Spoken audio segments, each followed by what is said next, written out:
ዴቭ እንግዲህ በአደይ አባትና በጫኔ ታግቶ ስቃውን እየበላ ይገኛል። ዴቭ እንግዲህ በፍጹም ልጄን ማን ነው የከተማ ልጅ የሚያገባት ያሉትን አባቷ ፉከራውን እንግዲህ ይዘው ወደ ከተማ ልከው እንግዲህ ጫኔን እንዲያመጣላቸው አዘዝ።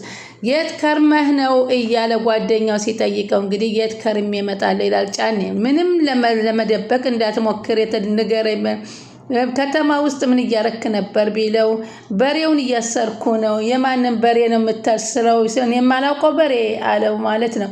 ምን አመለጠኝ? በቀየው ንገረኝ እስቲ የት ጠፍተህ እንደመጣኝ ንገረኝና እነግርሃለሁ። የት ጠፍተህ ነበር ሲለው የት ከረም ካሉህ ሲል ከኔ ለመደበቅ አትሞክር በማለት ጫኔን ያናሁት ምን እየሰራህ ነው በረት ውስጥ ሲለው እንግዲህ በሬውን እያሰርኩኝ አለ። የማንን በሬ እኮ አለው። አታውቀውም ማለት የማላውቀው በሬ አለው። ይልቅ ምን አመለጠኝ? ወዴት እንደሄድክ የት ጠፍተህ እንደመጣ ሁሉን ነገር ንገረኝና እዚህ የተፈጠረውን ሁሉ እኔም እነግርሃለሁ አለው። አለልኝ ምን የት ሄደ ብለህ ታስባለህ? ምን ያው የጋሼ ከደጋ ጓዝ ላቀብል ሄድኩኝ እንጂ ምን አረኩኝ አለ። አይ እሱን ተወው፣ እኔ ቀድሜ ሰምቻለሁ። ይልቅ እኔ የሰማሁትን ሳልነግርህ አንተ ንገረኝ። አንዴ ወዲህ የሚመጣ በሬ ነበር ያደረገው እንግዲህ ዴቭን ነበረ። አይ ጫኔ አለው ምንም እኮ የምትረባ ሰው አይደለም። የጋሼን በሬ ስትነዳ ስታስር ስትፈታ ሳታገባ ስትፈታ አንተ እድሜ ልክ ሊያልቅ ነው አለው። በል አታሟርትብኝ አለና ጫኔ ሲሄድ አይ ጋሼ እዚህ ደጃቸው ላይ ከመሬቱም አካባቢ እንዳቆምማ ዋጃ አስነገርክ አይሳቸው አለና አለልኝ። የእኔ መኖርና አለመኖር ካልሰሙ ልባቸው አይረጋገማሉ። አይ ምንድን ነው የምሰማው? በል አለው። ጩኸት ነው አለው። የምን ጩኸት? የበሬ ጩኸት አለው። የደነበረ በሬ ብሎ ዴቭን ነበረ በቅኔ የሚናገረው። እንደዛ ነው። እሺ እናያለን አለው ማለት ነው። እንግዲህ ዴቭ እየጮኸ ማንም ሊደርስለት ባልተቻለበት መንገድ ታግቶ እንግዲህ አደይም ባላወቀችው መንገድ አደይም ዴቭ የት ገባ እያለች ፍለጋዋን ተያይዘዋለች። በተለይ ይህንን ስልኩን የዴቭን ስልክ ከዶክተሩ መኪና ውስጥ ካገኘችው በኋላ ዶክተሩን ይህ ዴቭ ምን ሊያደርግ መጣ ከአንተ መኪና ውስጥ ብላ ስትጠይቀው ኧረ እባክሽ እኔ እንዴ ምን ማለት ነው? ከየት አመጣኸው አንተ ንገረኝ ስትለው እንግዲህ አደይ አላት። እኔ የማን ይሁን የዴቭ ይሁን የማን ይሁን ማውቀው ጉዳይ የለኝም። ሄለን የምትባል ይዛው ሀነ ዳይመንድ ነው ያመጣውታል። ዳይመንድ ደግሞ ምን ሊያደርግ ነው የእሱን ነገር ስልክ የያዘው? የኔ ጉድ ማለቂያ የለውም እያለች እንግዲህ እየገሰገሰች እንግዲህ ስትሄድ ዴቭን መንገድ ላይ ታገኘዋለች። ዳይመንድ ነው ያገኘሁት ነው ያልከኝ ዶክተር ስትለው አዎ የተጨቃጨቁ ሁለቱ ስለነበረ እኔ ቀማኋቸው ላረጋጋቸው ፈልጌ ነው ከነሱ ነው እንጂ እኔ የዴቭ ይሁን የማን ይሁን ምን አውቃለሁ ሲል ዶክተር ሲል ዳይመንድ የሆነ ነገር አድርጎታል ማለት ነው ዴቭን። የኔ ጉድ ማለቂያ ያለውም የት አለ ብላ በጣም ተደናገጠችና ተረጋጊ ጠብቂ ቢላትም ዶክተር ሳትጠብቀው እየሮጠች ወደ ዴቭ ትሄዳለች። ዴቭንም እንግዲህ ስታገኘው ምንድን ነው ንገረኝ እያለች ስታፋጥጠው ኧረ አረጋጊው አደይ ምን እያልሽ ነው? ምን ይሼ ነው? ምን አታረጋጊውም እንዴ? ስልኩ እኮ የነበረው ኩኩሻ ጋ ነው ይላታል። ከኩኩሻ ጋር ደግሞ ምን ሊያደርግ ነው ስልኩ የተቀመጠው? ዳይመንድ ምንድን ያደረግከው? ዴቭን ደግሞ ምን አደረጋሉሽ? እየቀለድኩ አይደለም እውነቱን ነው የምናገር። ታውቆሻል አይደል? እየጮህሽብኝ እኮ ነው አላት። አዎ አሁኑን ንገረኝ ዴቭ የት አለ አለች። እኔ ምን አሳወቀኝ ስለ ዴቭ አለ። አትዋሸኝ፣ ብድጋሚ ይሄንን አላቅም የምትለውን ነገር ብታቆም ጥሩ ነው አለችው። እና ይሄንም ዶክተሩ ወሬ ነው ብሎ ነገረሽ ሲላት ትዕግስቴን አታስጨርሰኝ። የዴቭ ስልክ ካንተ ጋር ለምን ተቀመጠ ሲላት አረጋጊው ባክሽ ኩኩሻ ጋር ነው የተገኘው ሲላት ኩኩሻ አለች። አዎ እሷ ነች ስትል ድንገት ኩኩሻ ትመጣለች። ኩኩሻ ስትመጣም እንግዲህ ይህንን ስልክ የት አገኘሽው ተብላ ስትጠየቅ በተደበደበ ሰዓት እንግዲህ ጥሎበት ስልኩን ሳያነሳ ጫኔ ደረሱ አልደረሱ እያለ ዴቭን ብቻ እየጎተተ ነበር ሄደው። በዚህን ጊዜ አደይ አሁን ተደውሎ ተነገራት። አለልኝ ደውሎ ይሄውልሽ እንደ ገጠር ከብት አግቶ እያሰቃዩት ነው ተብላ ስትነገር በጣም ተጨናነቀች። እንዴት አሁን እንግዲህ ዴቭ በተራው ደግሞ በእነ አደይ ቤተሰብ ሊሰቃይ ነው። የአደይ እናት እንግዲህ መልሳ ሂዳ ልመናዋን ልትይዝ ነው። ባለፈው በአደይ ጋር ያደረገችው ድርጊት በሙሉ እንግዲህ አሁን በልጇ ላይ ሲፈጸምባት ምን ያህል ስሜቱን ልትረዳው እንደምትችል የዴቭን እናት የምናይበት ደረጃ ደርሷል። አሁን እሷም እየደወለች እታለም የታለ አረኛ እየደወልንለት ነበር አላገኘነውም እያለች ስትላት እባካችሁ ፈልጉት እያለች ነው። ቢራቢሮም ደውላ ለዴቭ እናት በፍጹም እያየነው አይደለም ዴቭ ጠፍቷል እያለች ስትነግራት እናቲቱም እዛ ሁና መምጣት አይቀርም እመጣለሁኝ፣ እንዴት ልጄ ምን ሆነብኝ፣ አንድ ነገር አስደረገችሁት እንዴ እያለች እያዘነች ትገኛለች እዛ ሁና።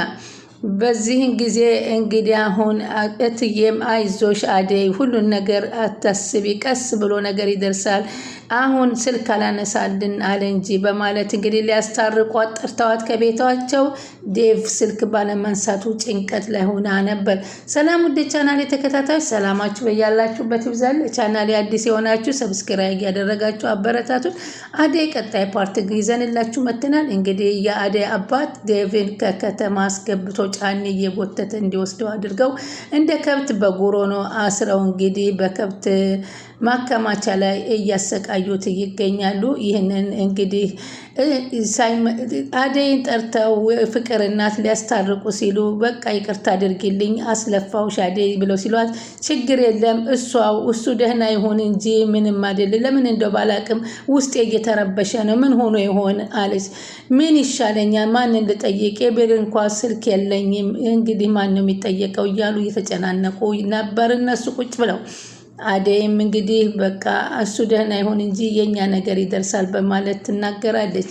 በዚህ ሰዓት እንግዲህ እናቱ አልሚ ትደውላለች። እትዬ መሀሎ አልሚ እንደምነሽ ደህና ነሽ ሰላም ነሽ ብለው ሰላምታ ከተለዋወጡ ዴቭ እኮ ምኛም እየጠበቅነው ነበር ደውለንለት ግን አላገኘነውም አልመጣልንም፣ ስልኩ ላይ ብደውልም ይነሳ አይደለም በማለት ትነግራታለች። በድጋሜ አደይ ሞክራለት ነበር ግን ይጠራል የሚያነሳው ሰው የለም በማለት ትነገር። የት ሄዶ ይሆን ስትላት ምንም ማውቀው ነገር አለ፣ እስኪ እዛችን የቤሪ ስልክ ላኪልንና ከቤሪ ጋር ሆኖ ከሆነ እንደውልለት አለችና አትጨነቂ እኔ ሁሉን ነገር አስተካክዬ ነግርሻለሁ በማለት እትዬ ስልኩን ይሰናበታሉ። በቃ እኔ ልሂድ ስትል አደይ እንዳትቀየሚ አደይ የኛ እቅድ እንደዚህ አልነበረም አደይ ተረጂን ዴቭን እኔ አወራዋለሁ እኔ አንቺም በልብሽ ስለመለያየት ስለ ሰርጉ ምናምን አትሰቢ አሏት። ሁሉም ነገር እሱ ደህና ይሆን እንጂ ቀስ ብሎ ይደርሳል አለች። ያንቺ ስሜት እኮ ይገባኛል አደይ ሴት ልጅ ነሽ፣ በዚህ ቅስምሽ ቢሰበሩ አይቀርምና ግን ፈተናዎችን አትጥልይ፣ ፈተናዎች ሊያጠነክሩሽ ነው የሚመጡት፣ አይዞሽ አደይ ዴቭ አንቺ ጋር ቀድሞ ከመጣ ደውለሽ አሳውቂ በማለት እሺ አመሰግናለሁ፣ ልፋቶት መና እንደማይቀር አስባለሁኝ። እኔ ምን አደረኩላችሁ? እናንተ ተገናኝታችሁ እንደ በፊታችሁ አንድ ላይ ሆኑ። አልሚ የማይሆን ነገር መጥታ በጣብጣችሁ ሄደች። አዎ ዴቭን ብዙ ስህተት ሰርቷል ግን ምንም አይደለም አለች። በይ ዋናው ደግሞ ነገሩን መስተካከሉ ነው አለቻት።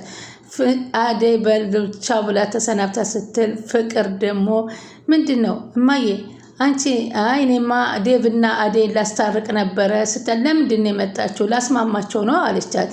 እሱ ደግሞ ዴቭ አልመጣም። አንቺ እኮ ጉደኛ ነሽ፣ አንቺ የገዛ ልጅሽ ምን ሆና ነው እንዴት ናት ብለሽ ምንም አትገነዘብኝም። ግን የሌሎቹን ሰዎች ለማስታረቅና ለማገናኘት ብራቦ የኔ እናት ጎበዝ ጎበዝ ብላ እንግዲህ እናቷን ፍቅር በጣም ጥሩ እናት ነሽ፣ በጣም ብራቦ አሌክ የኔ እናት ጥሩ ስራ ነው የሰራሽ። እንዴት ነው የምትናገሪው? እኔ እናትሽ እኮ ነኝ። አንድ ቀን እኮ ልጄ እኮ ምን ሆነች ብለሽ ተጨንቀሽ አታውቂም። ስለ ዴቭ እና ስለ አደይ እኮ ትጨነቂያለሽ። አደይ እኮ አይደለም ልጅሽ አለቻት። ለሷ እንደዚህ መጨነቅ አይገባሽም ሲሏት በጥፊ ነው ያሏት። የፍቅር እናት ፍቅርን ከመሬት ተነስተሽ አደይ እንዳትጠይ ብዬ አስጠንቅቄሻለሁ። አንቺ ግን ምንም ለመረጋጋት አትሞክሪም። ፍቅር አንቺ ነሽ እኔን የምታስተካክኝ እናትሽን፣ አንቺ አደይን ትጠያታለሽ። ስለዚህ ልክ ነሽ ማለት ነው ስትላት እንግዲህ ጥፊዋን ቀምሳ ተነስታ ወደ ውስጥ ትገባለች። አሁን ይችልኝ ምን ላድርጋት እያሉ በተቃጠልኩ እያሉ በፍቅር እናት በዚህ ልክ አሁን ይቀናል እያሉ እያዘኑ ነበረ። እንግዲህ ሄለን ደግሞ አበበ ተደብቆ ሌላ ሀገር ውጭ ሀገር ጥሏል ሊሄድ እንደሆነ እና ተደብቃ ሲያወራ በስልኩ ሰማችው። በሚያሳዝን ሁኔታ ደግሞ ዳይመንድ ደግሞ ከመንገድ ላይ ቁጭ ብሎ ኢንስፔክተር ብላ ጠራችበትና ቢራቢሮ ምንድነው ኢንስፔክተር አግኝቼዋለሁ ቶሎ ብለን አሁን ትችላለና ስትል ዘወር ስትል ደነገጠ። አንቺ ምን የወሰድክበትን ነገር ስላልመለስክልኝ አሁን እኔ በህግ ላስይዝህ ነው አለችው። አመረርሽ እንዴ አለ። ብቻ ፖሊስ ምናምን ጠራው እያልሽ እንዳይሆን ሲል ሌላ አማራጭ የለኝም። ፖርሳው ውስጥ እኮ ፓስፖርት ያለ እንዴ እና ታዲያ ስጠኝ ብትይኝ አልሰጥሽም እንዴ? አልመልስልሽም እንዴ? ወንድምሽ አይደለሁም እንዴ? በእኔና ባንቺ መካከል አሁን ፖሊስ ምን ያደርጋል አላት።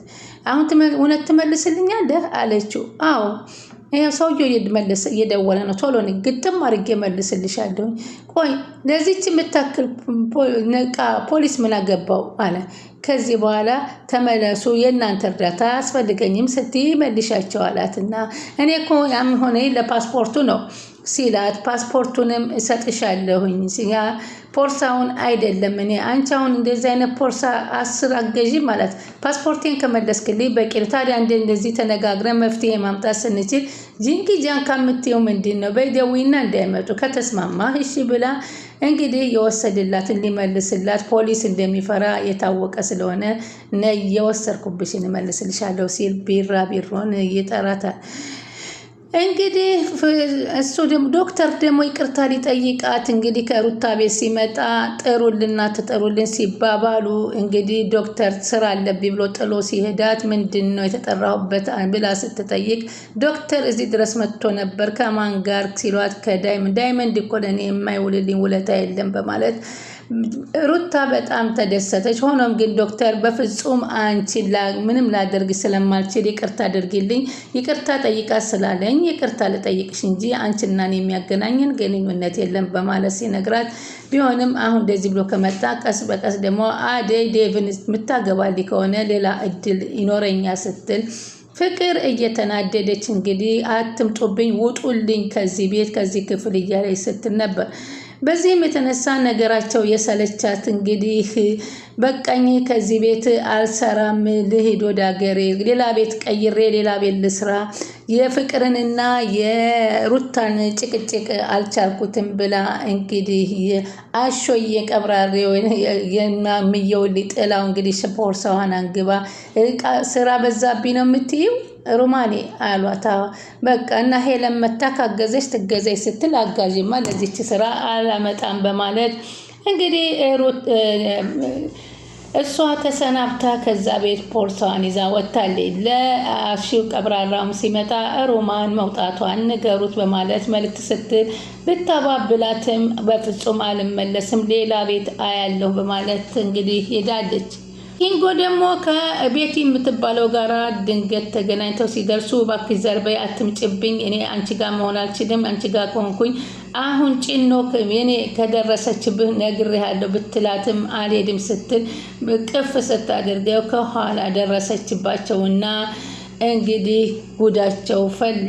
ኩኩ አላየሽውም ወይ ኪንጎን እያለች ስትፈልግ ኩኩሻ እንግዲህ ፊት ለፊት ቤቲ የምትባለውን እንግዲህ ቅመሟ አግኝታታለች ማለት ነው። ጠብ ነው ማረጋት እንዳለችው እንግዲህ ዛሬ ባለተረኛ ጠብ የምትደረገው ቤቲ ትሆናለች ብለን ነው የምናስበው ማለት ነው። ስለዚህ ውድ ተመልካቾች የአደይና የዴቭ ሁኔታ በጣም ያሳዝናል። አንደኛቸው ቤተሰብ ሲነሱ የአንደኛቸው ቤተሰብ ይጨመራሉ።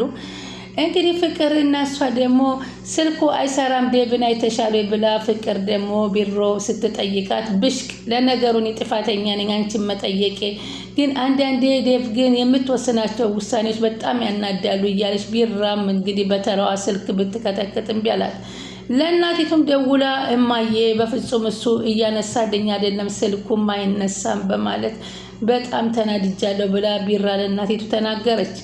እንግዲህ ወይዘሮ የዴቭ እናት እንግዲህ አሁን በቅርብ ትመጣና እንግዲህ መልሳ ገጠር ለገጠር እየሄደች ልመናዋን ትጨምራለች። ከዚህ በኋላ ስለ ዴቭ አይመለከተኝም አያበሻቀጠኝ ነው ሄደው ስትል ተናገረ። እንግዲህ እነ ዴቭም ገጠር ገብተዋል ማለት ነው።